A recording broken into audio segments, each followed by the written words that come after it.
L'interview conso, ce samedi matin, on va parler des soldes d'hiver qui ont débuté mercredi dans une ambiance quelque peu morose. Alors pendant 4 semaines, des rabais, des promos dans tous les sens. Mais cela vaut-il encore le coup ? Les acheteurs sont-ils vraiment au rendez-vous ? Vont-ils se faire plaisir ? Bonjour Pierre Talamon. Bonjour.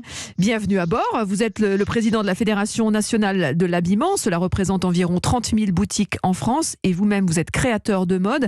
Merci de nous accorder quelques minutes ce matin sur Europe 1. Première question, après quelques jours de soldes, quelle est la tendance qui se dégage ? Est-ce que les acheteurs sont au rendez-vous ? Écoutez, les remontées que j'ai des régions, des différentes régions et des présidents de régions qui travaillent pour la Fédération de l'habillement sont très décevants. Ah. Les résultats sont très moroses. C'est pas bon. Il faut savoir que généralement, vous avez quand même un ratio qui, au niveau des soldes et par rapport au chiffre d'affaires annuel, est en train de baisser d'année en année. C'est-à-dire qu'il y a un impact au niveau des soldes qui diminue. Mmh. Qui est dû à quoi ? Voilà. Parce que l'hiver n'a pas été terrible, les températures douces depuis plusieurs semaines, les gens n'ont pas envie de s'acheter des vêtements chauds. Vous connaissez les raisons aussi bien que moi. Vous avez un désordre au niveau du climat, vous avez un impact du pouvoir d'achat, inflationniste sur le pouvoir d'achat qui n'est pas bon évidemment. Il y a la guerre aux ports de l'Europe qui inquiète quand même tout le monde, donc aussi évidemment le consommateur. Et puis il y a ces promotions. Oui.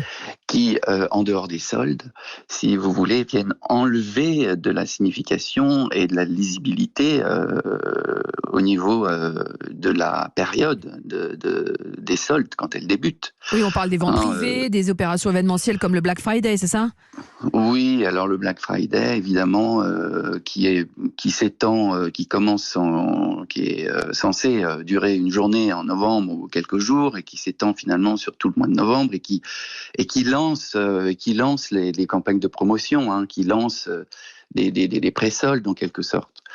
Donc ça, c'est un souci quand même. C'est quelque chose qui s'accroît, qui gonfle d'année en année, vous le ressentez ? Oui.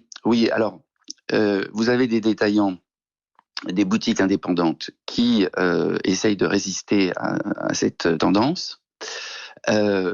D'autres non, parce que avec la crise, si vous voulez, ils sont quand même pris en tenaille entre le besoin de faire une trésorerie pour couvrir les charges qui augmentent, que ce soit loyer, énergie, etc. et stock, parce que bien évidemment avec la crise au niveau de l'énergie, ça rejaillit, si vous voulez, sur le coût du vêtement, sur la matière et sur la fabrication. Il y a besoin de gaz et d'électricité pour fabriquer un vêtement et un tissu, l'ennoblir, etc.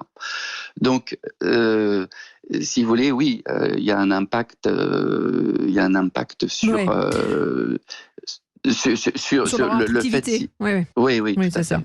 Alors, les soldes avaient déjà été ramenés, Pierre Talamon. Je rappelle que vous êtes le président de la Fédération nationale de l'habillement et ça représente environ 30 000 boutiques en France et vous-même créateur de mode. Les soldes avaient déjà été ramenés de 6 à 4 semaines avec la loi Pacte en 2020.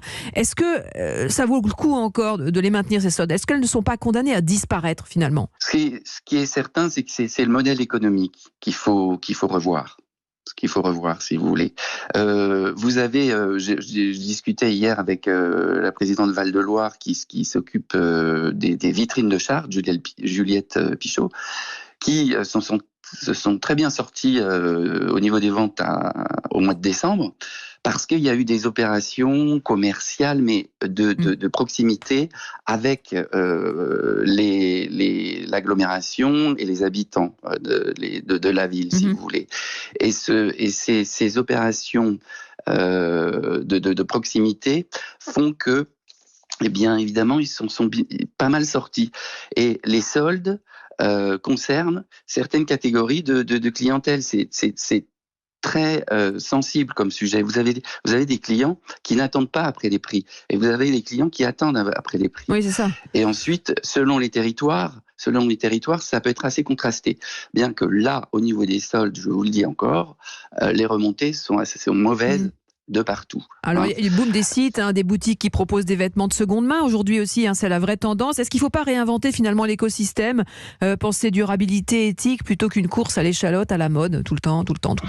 Écoutez, ce qui est certain, c'est que le modèle économique des indépendants de la mode, des boutiques indépendantes, est aux antipodes de la fast fashion et qui, de plus en plus, ont l'impression de se dirige vers l'ultra. Moi, j'entendais parler d'une enseigne qui vous propose maintenant un nouveau look chaque jour.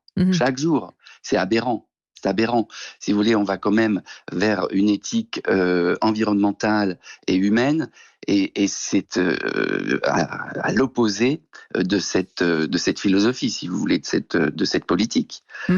Donc il faut absolument que le consommateur en prenne conscience.